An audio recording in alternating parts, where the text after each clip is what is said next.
کر دیا ہے، اور یہی تمہارا بھائی چاہتا بھی ہے کہ اس کے دل میں تمہاری محبت پیدا ہو جائے۔ تمہاری محبت جس قدر زیادہ ہوگی اسی قدر اس کے اجر و ثواب میں اضافہ ہوگا۔ اس صورت میں تمہیں بھی ثواب ملے گا کیونکہ تم اس کے اجر کی زیادتی کے سبب بنے ہو۔ تیسرا فائدہ یہ ہے کہ اس کا عقیدہ توحید شرک سے محفوظ رہتا ہے، کیونکہ خدا شناس کی نظر ہر حال میں اللہ تعالیٰ پر رہتی ہے، چاہے پوشیدہ ہو یا ظاہر ہو، دونوں حال اس کے حق میں برابر ہیں۔ حال کا مختلف ہونا توحید میں شرک کی حیثیت رکھتا ہے۔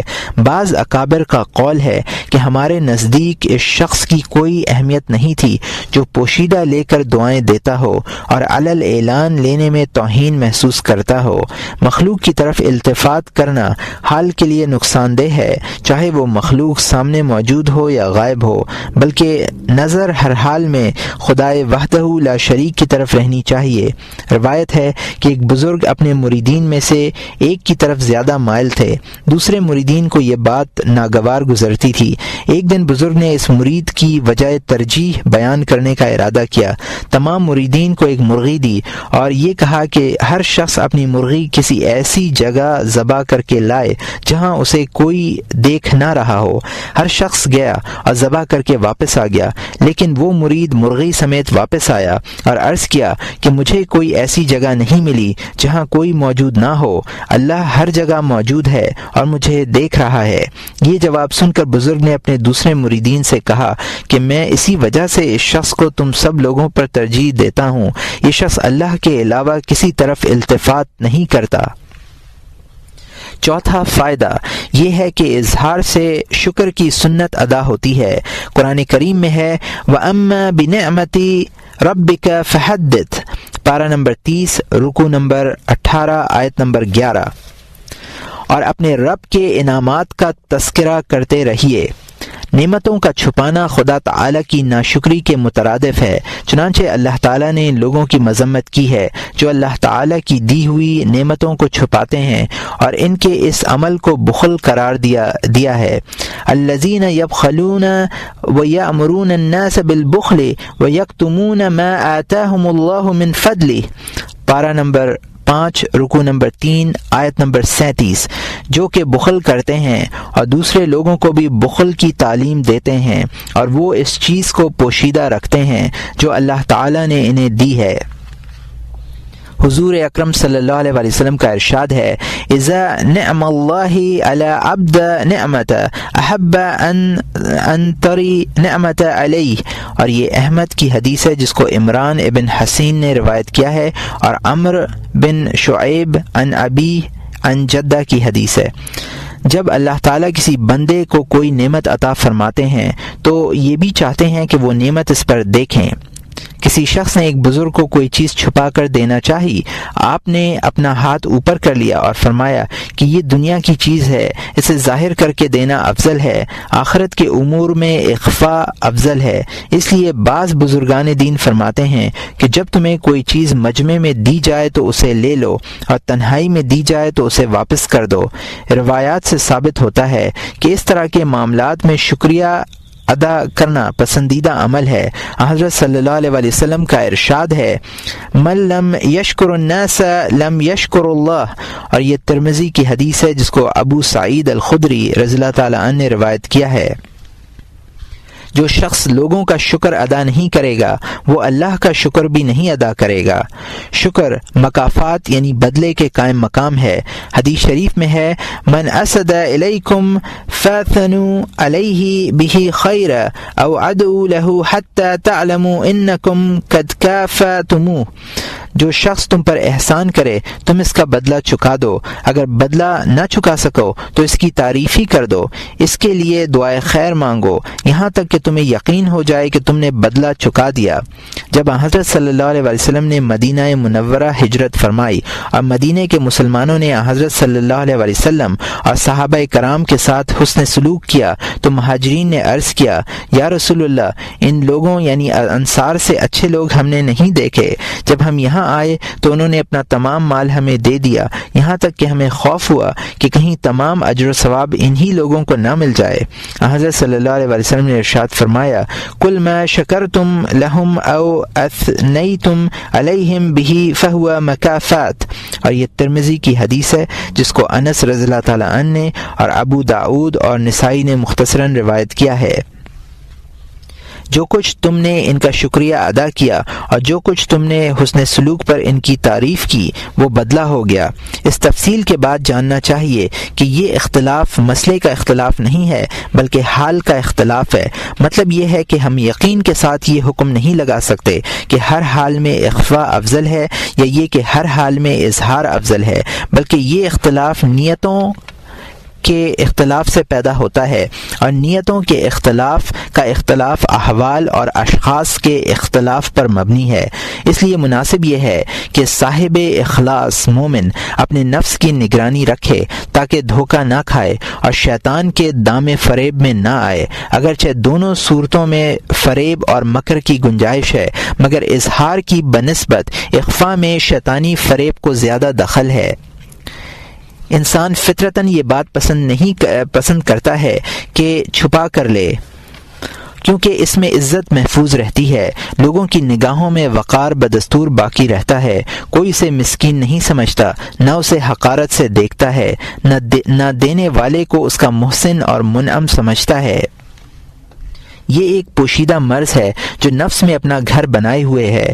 شیطان اس مرض کی مدد سے اخفاء کے فوائد بتلاتا ہے، اور وہ 5 فوائد جو ہم نے ذکر کیے ہیں ان سے بھی استدلال کرتا ہے۔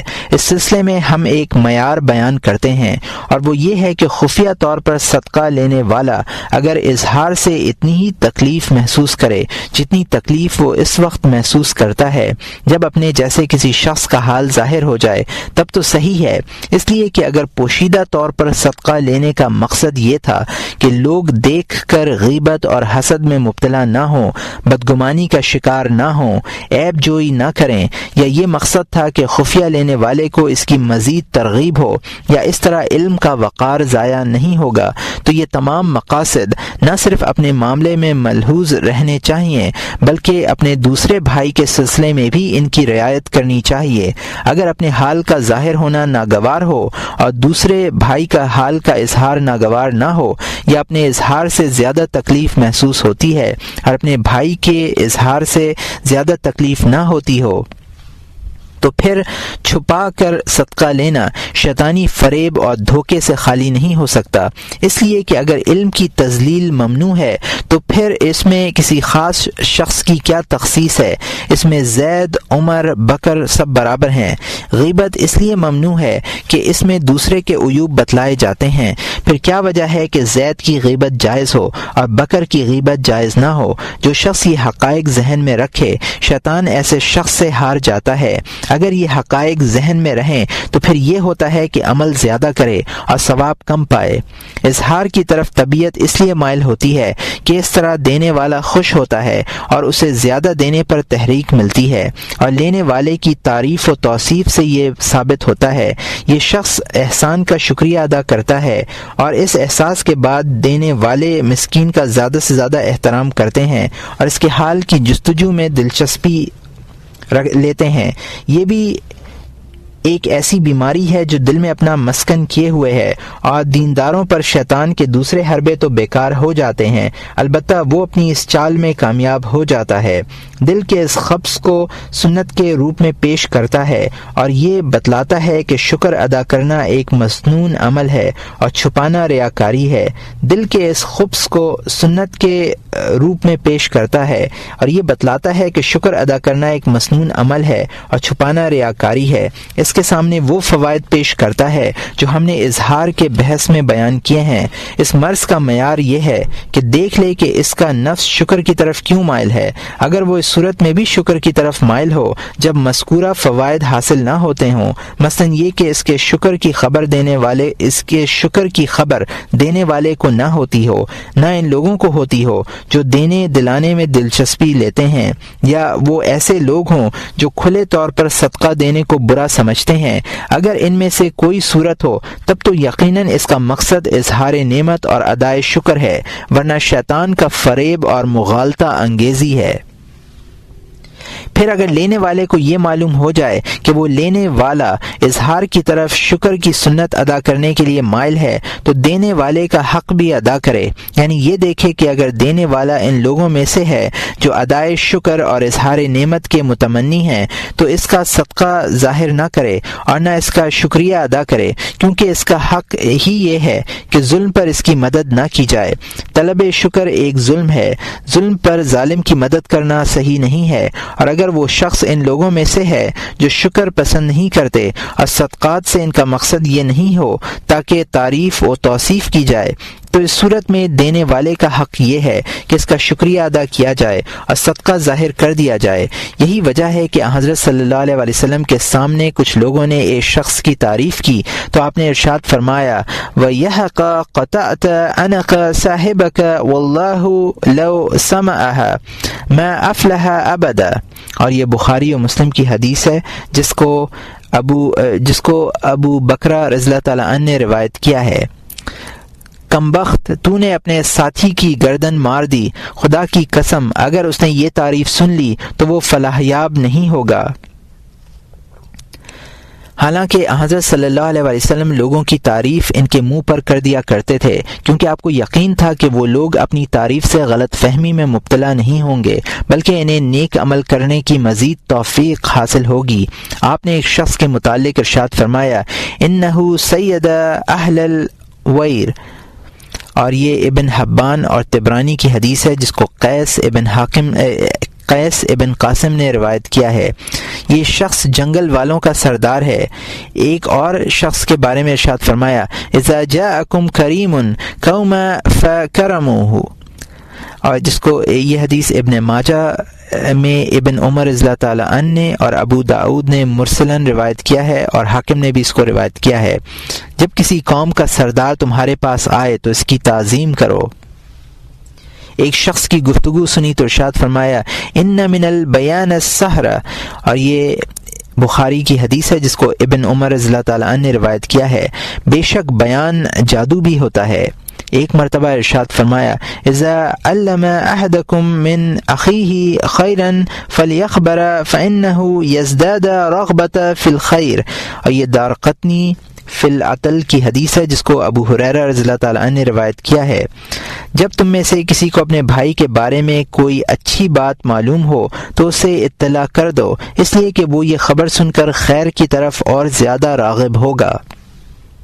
ایک حدیث میں ہے اذا مدح المؤمن رب الایمان فی قلبی، اور یہ طبرانی کی حدیث ہے جس کو ابو امامہ رضی اللہ تعالیٰ عنہ نے بسند ضعیف روایت کیا ہے۔ جب مومن کی تعریف کی جاتی ہے تو اس کے دل میں ایمان بڑھتا ہے۔ سفیان الثوری رحمۃ اللہ علیہ فرماتے ہیں کہ جو شخص اپنے نفس کی معرفت حاصل کرے تو اس کے لیے لوگوں کی تعریف نقصان دہ نہیں ہوتی۔ حضرت سفیان الثوری رحمۃ اللہ علیہ نے یوسف ابن اسبات رحمۃ اللہ علیہ سے فرمایا کہ جب میں تمہیں کچھ دیتا ہوں تو مجھے بڑی خوشی محسوس ہوتی ہے، اور میں یہ سمجھتا ہوں کہ اللہ تعالیٰ نے مجھ پر اپنی نعمت نازل کی ہے، چاہے تم شکر ادا کرو یا نہ کرو۔ جو شخص اپنے دل کی نگرانی چاہتا ہو تو اسے ان باریکیوں کا لحاظ رکھنا ہوگا، کیونکہ اگر عمل میں یہ تمام امور ملحوظ نہ رہیں تو وہ عمل شیطان کی خوشی کا باعث بن جاتا ہے، اس میں تعب زیادہ ہوتا ہے اور ثواب کم ملتا ہے۔ اس لیے کہتے ہیں کہ ایک مسئلہ سیکھنا سال بھر کی عبادت سے افضل ہے، کیونکہ علم سے عمر بھر کی عبادت زندہ رہتی ہے اور جہالت سے عمر بھر کی عبادت بیکار ہو جاتی ہے۔ خلاصہ کلام یہ ہے کہ مجمع عام میں لینا اور تنہائی میں رد کر دینا ہی بہترین طریقہ ہے، اس میں زیادہ سلامتی ہے، اس لیے کہ یہی طریقہ اختیار کرنا چاہیے۔ شیطان کی چکنی چپڑی باتوں میں آ کر اس طریقے سے انحراف کرنا مناسب نہیں ہے۔ ہاں اگر کوئی شخص معرفت میں کامل ہو، ظاہر و باطن اس کے نزدیک یکساں ہو تو پھر تنہائی میں لینے میں بھی کوئی حرج نہیں ہے، لیکن ایسا شخص انکا ہے، اس کا ذکر عام ہے لیکن وجود معدوم ہے۔ ہم اللہ تعالیٰ سے حسن توفیق اور مدد کی درخواست کرتے ہیں۔ صدقہ لینا افضل ہے یا زکوٰۃ افضل ہے؟ ابراہیم خواص رحمۃ اللہ علیہ اور جنید بغدادی رحمۃ اللہ علیہ وغیرہ حضرات یہ فرمایا کرتے تھے کہ صدقہ لینا افضل ہے، اس لیے کہ زکوٰۃ لینے سے دوسرے فقراء کے لیے تنگی پیدا ہوتی ہے۔ کبھی لینے والے میں استحقاق کی وہ شرائط بھی نہیں پائی جاتی جن کا ذکر قرآن مجید میں ہے، اس لیے بھی زکوٰۃ لینے سے احتراز کرنا چاہیے۔ ہاں، صدقات کے باب میں گنجائش ہے۔ بعض حضرات زکوٰۃ کو افضل قرار دیتے ہیں۔ ان کا کہنا یہ ہے کہ زکوٰۃ لینا چھوڑ دیں تو سب کے سب گناہ گار ہوں گے۔ ایک وجہ یہ بھی ہے کہ زکوٰۃ میں کسی کا کوئی احسان نہیں ہے، بلکہ یہ تو خدا تعالی کا حق ہے، جو مالدار بندہ اس کے مسکین بندوں کو رزق پہنچا کر ادا کرتا ہے۔ یہ بات بھی پیش نظر رہنی چاہیے کہ زکوٰۃ ضرورت سے مجبور ہو کر لی جاتی ہے۔ ہر شخص اپنی ضرورت کا صحیح علم رکھتا ہے۔ صدقات کی بنیاد محض دین پر ہے۔ عام طور پر آدمی اس کو صدقہ دیتا ہے جس میں خیر کی کوئی علامت دیکھتا ہے۔ ایک اور وجہ یہ ہے کہ زکوٰۃ لینے میں مساکین کی موافقت ہے۔ مساکین کی موافقت سے تواضع اور انکساری پیدا ہوتی ہے۔